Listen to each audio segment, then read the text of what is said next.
السلام علیکم ناظرین آج ہم بات کرنے والے ہیں معرکہ حطی۔ عیسائیوں نے حجاز سے مصر جانے والے حاجیوں کے ایک قافلے پر حملہ کر دیا تھا اور اسے لوٹ لیا۔ ایک مصری واقع نگار نے یہ لکھا ہے کہ اس قافلے میں صلاح الدین ایوبی کی بیٹی بھی موجود تھی، لیکن کوئی اور مورخ یا اس وقت کے واقع نگار نے ایسا کچھ بھی نہیں لکھا ہے۔ تاہم ایک اشارہ واقع سے ملتا ہے جو کہ کچھ یوں ہیں۔ وہ لکھتے ہیں کہ جب رجنال کے فوج نے اس قافلے پر حملہ کیا تھا تو اس وقت صلاح الدین ایوبی کی غضبناک آواز سنائی دی اور انہوں نے یہ کہا کہ یہ قافلہ میری بیٹی تھی، کہ وہ میری بیٹی تھی اور میں اس کا انتقام لوں گا۔ ناظرین، قافلے میں کوئی نوجوان لڑکی تھی جسے عیسائی اٹھا کر لے گئے تھے۔ صلاح الدین ایوبی نے اسی وقت قسم کھائی کہ رجنال کو آج سے میں اپنا ذاتی دشمن سمجھتا ہوں اور میں قسم کھاتا ہوں کہ ان کو اپنے ہاتھوں سے جہنم رسید کروں گا۔ صلاح الدین ایوبی زیادہ تر جنگ لڑنے کے لیے جمعے کے دن کو ترجیح دیتے تھے اور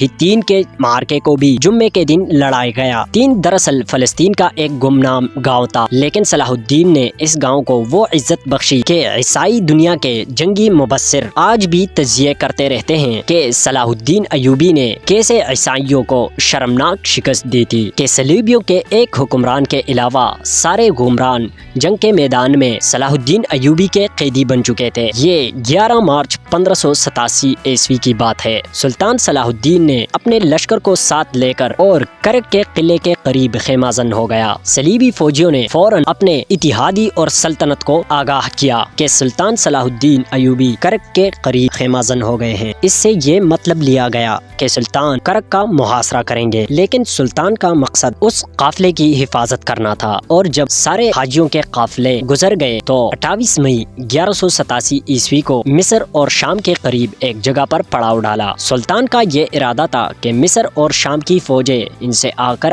ملے گی۔ سلطان کا بڑا بیٹا الملک الفضل، جس کی عمر صرف 16 سال تھی، وہ مشہور سالار مظفر الدین کے ساتھ جا ملا اور سلطان کی ساری فوج جمع ہو گئی۔ سلطان نے اپنے سالاروں کو آخری ہدایت دینے کے لیے جمع کیا اور کہا، میرے رفیقوں اور دلوں سے اپنے عزیزوں اور اقراب کے خیال نکال دو اور دلوں میں قبلہ اول اور اللہ تعالیٰ کے نام کو بسا لو، جس نے ہمیں یہ سعادت بخشی کہ ہم قبلہ اول کو آزاد کرا لیں اور اپنی بیٹیوں کی بے عزتی کا بدلہ لیں جو کہ کفار کے ہاتھوں بے آبرو ہو گئی۔ ہمارے فوج کی تعداد کم ہے اور ہمارا مقابلہ 7 فوجیں یعنی صلیبیوں کی 7 فوجوں سے ہے، جن کے بیشتر نائٹس سر سے لے کر پاؤں تک ذرہ بقدر میں ڈانپے ہوئے ہیں۔ اور اس کے بعد کہاں، آپ جانتے ہیں کہ میں ہر جنگ جمعے کے دن لڑتا ہوں، جب خطبہ دیا جائے گا تبھی ہم آگے بڑھیں گے، کیونکہ یہ وقت قبولیت کا ہوتا ہے۔ اور میں نے ہر گاؤں اور قصبے کو یہ پیغام پہنچا دیا ہے کہ اپنے مجاہدین کے لیے جمعے کے دن دعا ضرور کیجیے گا کہ یہ فتح یاب ہوں۔ عیسائیوں کو ایک دھوکہ یہ بھی ہوا، صلاح الدین ایوبی اکثر چھاپا مار جنگ لڑا کرتا تھا، جس میں مخالفین کے لشکر کے ایک ٹکڑے پر ضرب لگا کر بھاگ جاؤ۔ صلیبی فوج قلعہ بندی میں بھی تھی اور باہر بھی۔ سلطان صلاح الدین ایوبی نے سب سے پہلے ایک جھیل جو کہ اس کے پاس ہی موجود تھی اس پر قبضہ کیا۔ صلیبیوں کی فوج نے سیبویا کے مقام پر اپنا ڈیرا ڈالا، لیکن سلطان صلاح الدین تبریہ کے مقام پر رکے رہے۔ وہ دراصل صلیبیوں کو حطین کے قریب لانا چاہتے تھے۔ جب صلیبی نظر نہیں آئے تو صلاح الدین ایوبی نے پیادی دستے آگے بھیجے اور خود ہلکا سا لشکر لے کر تبریہ پر حملہ کر دیا اور حکم دیا کہ تبریہ کو تباہ و برباد کر کے شہر کو آگ لگا دو، کیونکہ تبریہ کا قلعہ ذرا ہٹ کے تھا اور فوج قلعے کے اندر تھی۔ لوگوں کو بچانے کے لیے فوج جب باہر آنے لگی تو صلاح الدین ایوبی نے ان کا راستہ روک لیا۔ اس وقت